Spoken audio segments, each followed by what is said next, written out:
Oggi siamo a Coreglia Ligure, sono orgoglioso di rappresentare Città Metropolitana, medaglia d'oro per la Resistenza e sede del Comitato Permanente della Resistenza. È stato un momento molto importante soprattutto perché c'era la presenza di tanti ragazzi, bambine e bambine del territorio che hanno loro stessi ricordato quanto sia importante la memoria per coloro che ci hanno dato la libertà che va ogni giorno conquistata, soprattutto in un momento come questo dove ci sono troppe guerre e troppi bambini vivono in condizioni insopportabili. Il Comune di Coreglia è molto impegnato su questo campo. Tutti gli anni, il 21 gennaio, ricordiamo questo evento che purtroppo è frutto di bruttezze del passato. Ci teniamo particolarmente e invitiamo soprattutto i giovani, perché i giovani sono il futuro della nostra comunità e non devono assolutamente dimenticare quello che è successo, devono farne memoria e non solamente ricordare ma farne memoria, che è molto importante. Sin dal primo anno, parlo di più di 20 anni fa, venivamo in piazza nella Tias, il monumento frutto di un impegno del comune di Coreglia e dello scultore Bulagi che l'ha realizzato, era una memoria di un luogo lontano, volevamo qualche cosa con radici qua, siamo partiti con gli alberi di ulivo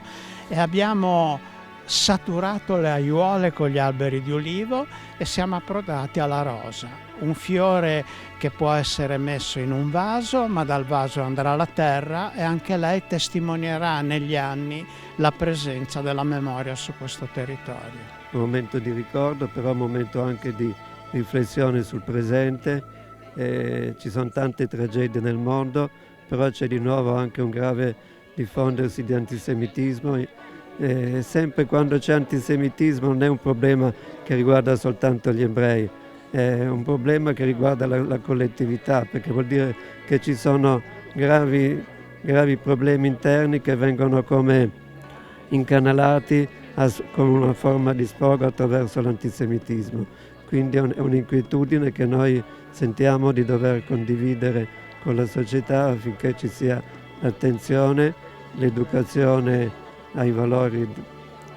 fondamentali di libertà, di giustizia e la memoria della storia serve anche per il presente. In questo luogo si raccoglie la cronaca di un avvenimento forse tra i più tragici del territorio